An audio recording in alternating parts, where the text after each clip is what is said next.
Hello friends, welcome to Shamna's kitchen. ഇന്ന് ഞാൻ ഒരു സ്പെഷ്യലായിട്ടുള്ള അറേബ്യൻ ബീഫ് കപ്സൻ്റെ റെസിപ്പി ആയിട്ടാണ് വന്നത്. വളരെ സിമ്പിളായിട്ട് വീട്ടിൽ റെഡിയാക്കിയെടുക്കാനും പറ്റും, എന്നാൽ നല്ല പെർഫെക്റ്റ് ആയിട്ടുള്ള ടേസ്റ്റോട് കൂടിയിട്ടുള്ളൊരു ബീഫ് കപ്സയാണ്. അപ്പോൾ ഇതിൽ സീക്രട്ട് ഇൻഗ്രീഡിയൻറ്റോടൊക്കെ കൂടിയിട്ടുള്ളൊരു ബീഫ് കപ്സയാണ്. അപ്പോൾ തീർച്ചയായിട്ടും വീഡിയോ എല്ലാവരും കാണുക, എന്നിട്ട് അഭിപ്രായങ്ങളൊക്കെ അറിയിക്കുക കേട്ടോ. അപ്പോൾ നമുക്ക് നേരിട്ട് ബീഫ് കപ്സയിലേക്ക് പോവാം. അപ്പോൾ അതിന് വേണ്ടിയിട്ട് ഞാനിവിടെ 2 കിലോ ബീഫാണ് എടുത്തത്. അപ്പോൾ ഈ ഒരു വലുപ്പത്തിൽ കട്ട് ചെയ്തിട്ട് നന്നാക്കി ക്ലീനാക്കി കഴുകിയിട്ട് വെള്ളമൊക്കെ വരാൻ വേണ്ടി വെച്ചതാണ്.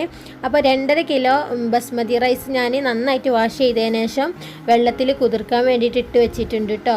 അപ്പോൾ നമ്മുടെ ബീഫ് ആയതുകൊണ്ട് തന്നെ അത്യാവശ്യം നല്ല വേവ് ഉണ്ടാവും. അപ്പോൾ ഞാനൊരു കുക്കറിൽ ഇട്ടിട്ട് ഫസ്റ്റ് ഒന്ന് 3-4 വിസിൽ വരുന്നത് വരെ ഒന്ന് കുക്ക് ചെയ്തെടുക്കുന്നുണ്ട്, മീഡിയം ഫ്ലെയിമിൽ വെച്ചിട്ട് കേട്ടോ. അപ്പോൾ അതാ നമ്മുടെ ബീഫൊക്കെ കുക്കറിലേക്ക് ഇട്ട് കൊടുത്തു. ഇനി ഇതിലേക്ക് ചേർത്ത് കൊടുക്കുന്നത് നമ്മുടെ അറേബ്യൻ കപ്സ മസാല എന്ന് പറഞ്ഞാൽ നമ്മൾ കടയിൽ നിന്ന് വാങ്ങിക്കൂലേ, അതിൽ നിന്നും 1 ടീസ്പൂൺ അളവിലാണ് ഈ ഒരു 2 കിലോ ബീഫിലേക്ക് ചേർത്ത് കൊടുക്കുന്നത്. പിന്നെ ഇതിലേക്ക് നമുക്ക് കുറച്ച് കുരുമുളക് പൊടിയിട്ടും ചേർത്ത് കൊടുക്കാം, ഒരു 1.5 ടീസ്പൂണോളം കുരുമുളക് പൊടി, പിന്നെ ആവശ്യത്തിനുള്ള ഉപ്പുപൊടി ചേർത്തിട്ട് നമുക്കിതൊന്ന് വേവിച്ചെടുക്കണം. അപ്പം ഞാനിവിടെ 1.5 ഗ്ലാസ്സോളം വെള്ളം കൂടി ഒഴിക്കുന്നു കേട്ടോ. വേവിക്കാൻ വേണ്ടിയിട്ട് നമുക്ക് അടിക്ക് പിടിക്കാതിരിക്കാൻ വേണ്ടിയിട്ടാണ് വെള്ളം ഒഴിക്കുന്നത്. വെള്ളം ഒഴിക്കേണ്ട ആവശ്യമൊന്നുമില്ല, ഇതിൽ തന്നെ അത്യാവശ്യം നല്ലോണം വെള്ളം ഇറങ്ങി വരും. നന്നാക്കി ഒന്ന് മിക്സ് ആക്കിയതിന് ശേഷം നമുക്കിത് അടച്ച് വെച്ച് സ്റ്റവിലേക്ക് മാറ്റാം. ഇപ്പോൾ ദാ നമ്മുടെ കപ്സ റെഡിയാക്കാൻ ഞാൻ വലിയൊരു ചെമ്പ് വിറകടുപ്പിൽ വെച്ചിട്ടുണ്ട്.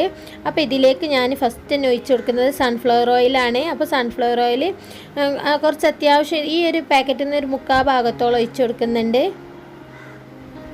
അപ്പോൾ കപ്സ, മന്തി ഇതൊക്കെ ആകുമ്പോൾ അത്യാവശ്യം ഓയിലൊക്കെ ഉണ്ടാവും, എല്ലാവർക്കും അറിയാലോ. പിന്നെ ഇതിലേക്ക് ഇതാ മെയിനായിട്ട് ചേർത്ത് കൊടുക്കുന്നത് ചെറിയ ജീരകമാണ്. അപ്പോൾ 2 ടീസ്പൂൺ അളവിലാണ് ചെറിയ ജീരകം ചേർത്ത് കൊടുക്കുന്നത്. ഇത് സൗദിയിൽ മെയിനായിട്ട് ചേർത്ത് കൊടുക്കുന്നൊരു ഇൻഗ്രീഡിയൻ്റ് ആണ് കേട്ടോ. നമ്മുടെ നാട്ടിൽ അത്രയും ചേർക്കുന്നതായിട്ട് കണ്ടിട്ടില്ല. ഇത് നന്നായിട്ടൊന്ന് പൊട്ടി വരുമ്പോൾ ഇതിലേക്ക് നമുക്ക് കുറച്ച് പട്ട, അതുപോലെ തന്നെ പേലീഫ്, പിന്നെ ഗ്രാമ്പൂ, 2-3 ഏലക്ക കൂടി ചേർത്ത് കൊടുക്കുക. ഇതെല്ലാം കൂടി നന്നായിട്ടൊന്ന് പൊട്ടി വരട്ടെ. ഇനി ഇതിലേക്ക് ഈ ഓയിലിലേക്കാണ് നമ്മൾ ചേർത്ത് കൊടുക്കുന്നത് മെയിനായിട്ടുള്ള മറ്റൊരു ഇൻഗ്രീഡിയൻ്റ് ആണ് 2 ടീസ്പൂൺ ചതച്ച വെളുത്തുള്ളി. അപ്പോൾ 2.5 കിലോ അരിയിലേക്കാണ് കേട്ടോ ഞാൻ ഈ പറയുന്നത്. അപ്പോൾ ഈ ചതച്ചെടുത്തതാണ്, പേസ്റ്റ് അല്ല. ഇത് നന്നാക്കി ഒന്ന് ഈ ഓയിലിൽ മൂപ്പിച്ചെടുക്കണം. ഇനി നമുക്കിതിലേക്ക് സവാള ചേർത്ത് കൊടുക്കുക. ഒരു 4 സവാള മീഡിയം സൈസിലുള്ളത് ഇതേപോലെ സ്ലൈസ് ചെയ്തതാണ്. ഇത് നന്നാക്കി ഓയിലിൽ വാട്ടിയെടുക്കണം. അപ്പോൾ വലിയ സവാളയാണെങ്കിൽ ഒരു 3 എണ്ണമൊക്കെ എടുത്താൽ മതി. ഇത് കുറച്ച് ചെറുതായതുകൊണ്ടാണ് 4 എണ്ണം എടുത്തത്.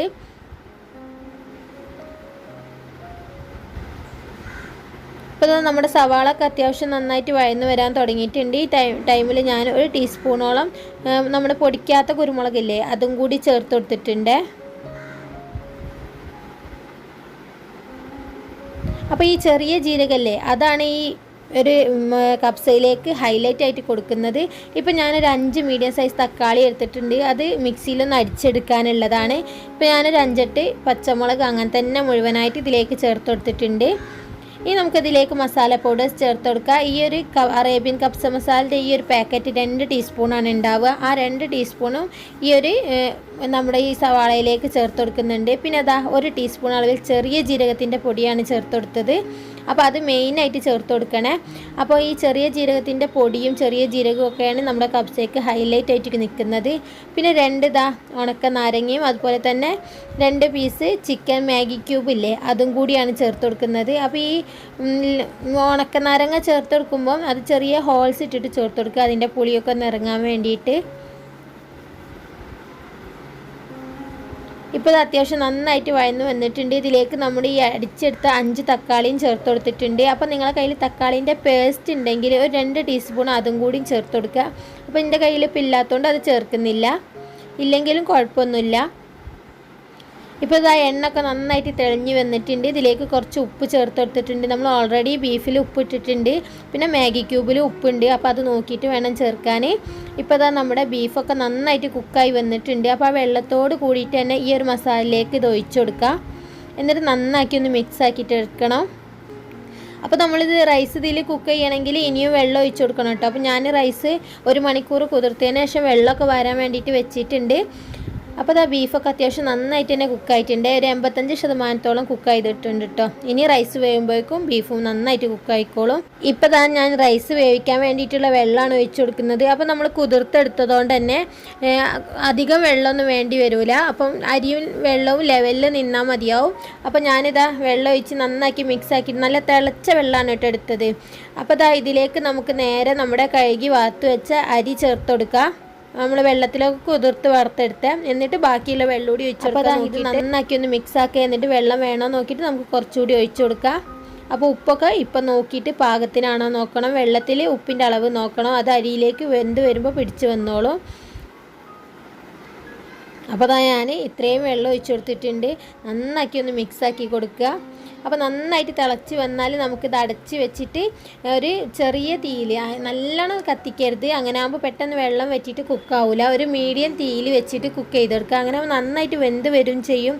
എന്നാൽ ഉടഞ്ഞു പോവുകയോ അങ്ങനത്തെ പ്രശ്നങ്ങളോ അടുക്കി പിടിക്കുകയോ ഒന്നും തന്നെ ഇല്ല. അപ്പോൾ റൈസ് വെന്താരെ കാണിക്കാൻ ഞാൻ മറന്നു പോയിട്ടോ. ഞാൻ സെർവ് ചെയ്യുന്ന ടൈമിലാണ് പിന്നെ കാണിക്കുന്നത്. ഇതാണ് ഫൈനലായിട്ടുള്ള ലുക്ക്. അപ്പോൾ അടിപൊളി കപ്സായിരുന്നു. അപ്പോൾ എല്ലാവർക്കും മനസ്സിലായില്ല എന്തൊക്കെ ഇൻഗ്രീഡിയൻ്റാണ് ചേർത്തതെന്ന്. അപ്പോൾ തീർച്ചയായിട്ടും എല്ലാവർക്കും ട്രൈ ചെയ്ത് നോക്കാവുന്നതാണ്. നല്ല അടിപൊളി കപ്സ. അപ്പോൾ ഈ കപ്സ എന്ന് പറയുന്നത് വെന്ത് ഉടഞ്ഞു പോവുകയോ അല്ലെങ്കിൽ തമ്മിൽ ഒട്ടിപ്പിടിക്കുകയോ അങ്ങനെയൊന്നും സംഭവിച്ചിട്ടില്ല. പിന്നെ ഇതിന് അറേബ്യൻ നമ്മൾ സൗദിയിൽ നിന്നെല്ലാം കഴിക്കുന്ന അതേ കപ്സൻ്റെ ടേസ്റ്റും ആയിരുന്നു. അപ്പോൾ ഇതിലേക്ക് കൂട്ടുന്ന സോസില്ലേ ടൊമാറ്റോൻ്റെ, അതും കൂടി ഞാനിതിൽ ഉൾപ്പെടുത്തിയിട്ടുണ്ട്. അപ്പോൾ അതെങ്ങനെയാണ് നോക്കാം. അപ്പോൾ അതിന് വേണ്ടിയിട്ടൊരു മിക്സിൻ്റെ ജാർ എടുത്തിട്ടുണ്ട്. അതിലേക്കൊരു 4 കുറച്ച് അത്യാവശ്യം വലിയ തക്കാളിയാണ് കട്ട് ചെയ്ത് ചേർത്ത് കൊടുക്കുന്നത്. അപ്പോൾ നിങ്ങൾക്ക് എത്ര സോസ് വേണം അതിനനുസരിച്ച് തക്കാളി ചേർത്ത് കൊടുക്കും കേട്ടോ. ഞാനിപ്പോൾ ഈ 2.5 കിലോയ്ക്കുള്ള സോസ് റെഡിയാക്കിയിട്ടുണ്ട്. ഇതിലേക്ക് എരിവിന് ആവശ്യമായിട്ടുള്ള പച്ചമുളക് ചേർത്ത് കൊടുക്കുന്നുണ്ട്. പിന്നെ ചെറിയൊരു കഷ്ണം ഇഞ്ചി ഇതേപോലെ കട്ട് ചെയ്തിട്ട് ചേർത്ത് കൊടുക്കുക. പിന്നെ അതിലേക്ക് ഒരു 3 ടീസ്പൂണോളം വിനാഗിരി ഇല്ലേ, നമ്മുടെ സുർക്ക, അതാണ് ചേർത്ത് കൊടുത്തത്. പിന്നെ ആവശ്യത്തിന് ഉപ്പും ചേർത്ത് കൊടുത്തിട്ട് നമുക്ക് നന്നാക്കി ഒന്ന് അരച്ചെടുക്കുക. പിന്നെ ഒട്ടും തന്നെ വെള്ളം ചേർക്കാതെയാണ് കേട്ടോ അരച്ചെടുക്കുന്നത്. നന്നാക്കി ഒന്ന് അരച്ചെടുത്തിട്ടുണ്ട് ഇപ്പോൾ ഞാൻ. ഇനി നമുക്കിതൊരു ബൗളിലേക്ക് ഒഴിക്കാം. അപ്പോൾ ഇതിൻ്റെ ഉപ്പും പുളിയൊക്കെ ടേസ്റ്റൊക്കെ ഒന്ന് നോക്കുക. എന്നിട്ട് നമ്മൾ ഇതിലേക്ക് കുറച്ച് വെള്ളം ഒന്ന് ഒഴിച്ച് കൊടുക്കുന്നുണ്ട്, ഈ മിക്സിയിലുള്ളതൊക്കെ ഒന്ന് പോരാൻ വേണ്ടിയിട്ട്. ഇനി ഇതിലേക്ക് സൗദിയിൽ ചേർക്കുന്ന സീക്രട്ട് ആയിട്ടുള്ള ഇൻഗ്രീഡിയൻ്റ് എന്ന് പറയുന്നത് നമ്മുടെ ചെറിയ ജീരകത്തിൻ്റെ പൗഡറാണ്. അപ്പോൾ അതില്ലെങ്കിൽ നിങ്ങൾ ചെറിയ ജീരകം നമ്മൾ അടിക്കുമ്പോൾ മിക്സിയിലേക്ക് ഒരു 1/2 ടീസ്പൂൺ ഇട്ടാലും മതി. ഇത് നന്നാക്കി തന്നെ മിക്സ് ആക്കുക. ഈ ഫ്ലേവർ എന്താണെന്നുള്ളത് നമുക്ക് അറിയാൻ പറ്റില്ല, എന്നാൽ നമ്മൾ അറിയാത്തൊരു ഫ്ലേവർ ഉണ്ടാവും ചെയ്യും. അപ്പോൾ നല്ല അടിപൊളി സോസും ഇവിടെ റെഡി ആയിട്ടുണ്ട്, കപ്സയും റെഡി ആയിട്ടുണ്ട്. അപ്പോൾ തീർച്ചയായിട്ടും എല്ലാവരും റെഡിയാക്കി നോക്കുക കേട്ടോ. അപ്പോൾ ഇനി പുതിയതായിട്ട് നല്ലൊരു വീഡിയോയുമായി വീണ്ടും വരാം. അതുവരേക്കും താങ്ക് യു ഫോർ വാച്ചിങ്.